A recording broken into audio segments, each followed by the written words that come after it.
Hello, my friends. In the last video, we talked about the heart region, and the heart region is where all the samskaras and tendencies are. Or even if you don't believe in samskaras, you can just say your personality traits that you don't necessarily like, right? Those things that you resist and that you just like to get rid of them, right? Everyone's got some of that to some extent.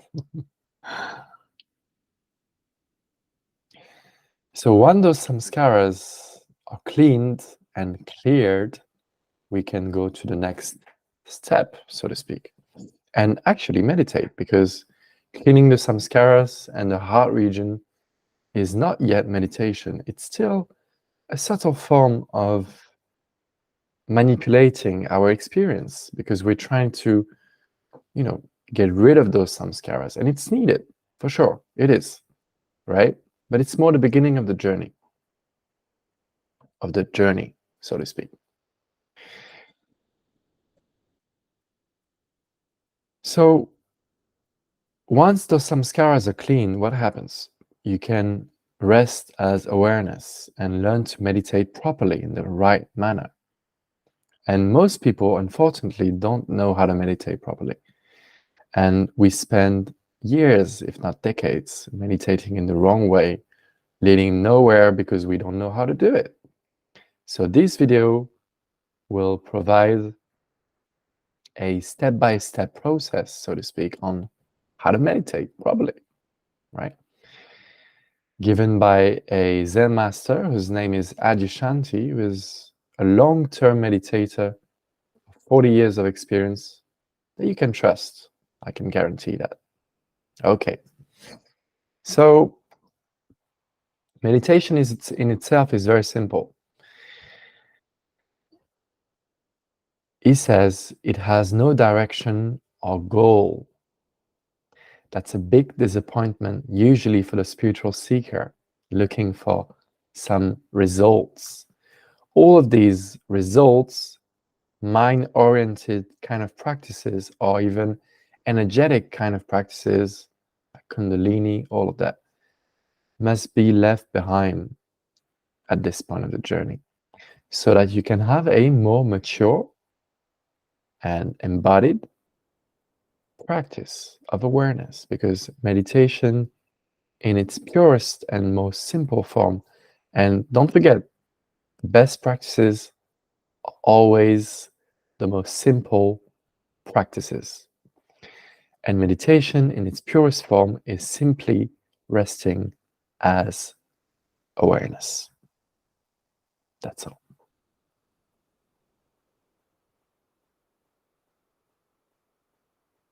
And you might think it's so simple because awareness is always here. There's nothing to do, right? It is simple, but we are so identified with the mind and the person that you'll see it's not that simple in the beginning. So true meditation has no direction or goal. It is pure wordless surrender, pure silent prayer. So all those kind of energetic, aggressive, I would say in a way masculine, but we don't need to put those things into masculine and feminine, right? Because traditionally awareness is also masculine. So there's no need to make it a gender. It doesn't matter. But all those forms of aggressive kind of spiritual practices that people do, like Kundalini and all those stuff, this will not allow people to be, gentle and have a relaxed attention. Because if your attention is very tense, very intense, full of energy, it's good, but it's not good to meditate, because in meditation you need to relax and be soft, right? So all methods aiming at achieving a certain state of mind are limited, impermanent, and conditioned. Fascination with states leads only to bondage and dependency. True meditation is abidance as primordial awareness. That's all we need to know. That's all there is to know about meditation. So it's written here, right?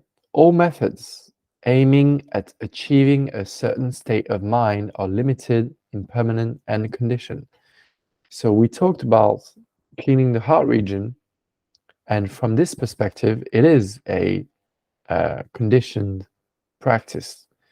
It's just earlier on the path. It's earlier in our spiritual journey. Once the samskaras are clean, there's no need to go back to those kind of limited techniques which are based on time and duality, right? So true meditation appears in consciousness spontaneously when awareness is not being manipulated or controlled. That's what we said, right? All objects are left to the natural functioning. That means that no effort should be made to focus on, manipulate, control, or suppress any object of awareness.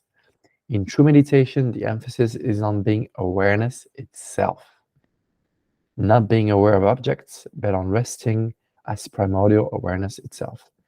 It's the source in which all objects arise and subside. As you gently relax into awareness, the mind's compulsive contraction around objects will fade. Silence of being will come more and more clearly into consciousness as a welcoming to rest and abide. An attitude of open receptivity, free of any goal or anticipation, will facilitate the presence of silence and stillness to be revealed as your natural condition.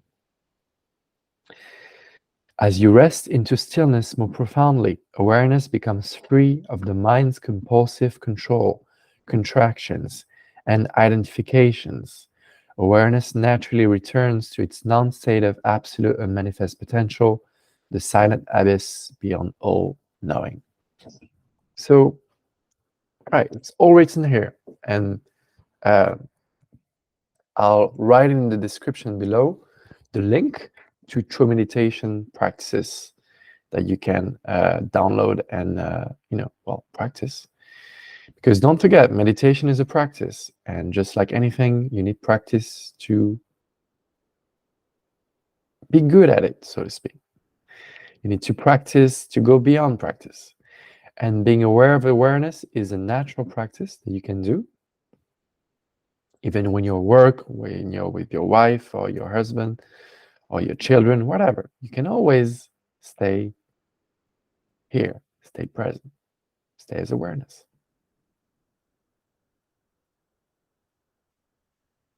It is truly the only constant in everything that comes and goes.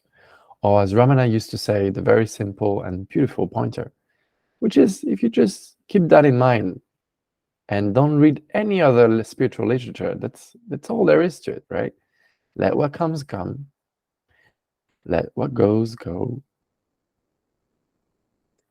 Find out what remains. Let what comes come. Let what goes goes. Find out what remains. So simple. But people are so interested in those metaphysical, energetic, intense realizations. And I used to be too when I started the journey.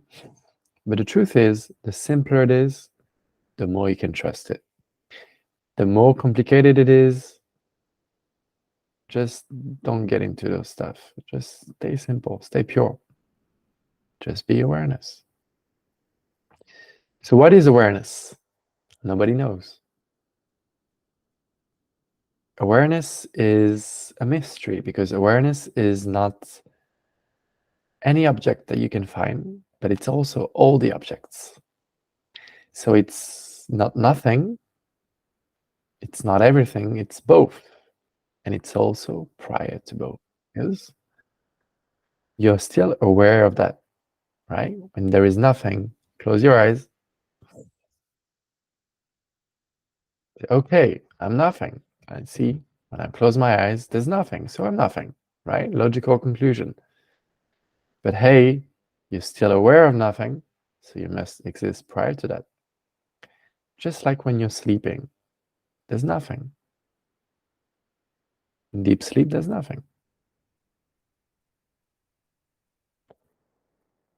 But when you wake up in the morning, you say, oh, I had a good, profound sleep last night, dude. It was great. All right? So that means you must exist prior to this nothing too. So find out who you are, really. Not the person, not the spiritual seeker, not even the enlightened character. Find out what is always here. I hope you enjoyed this video. If you did, please like, share, and subscribe with all your friends. And I'll see you very soon. Namaste.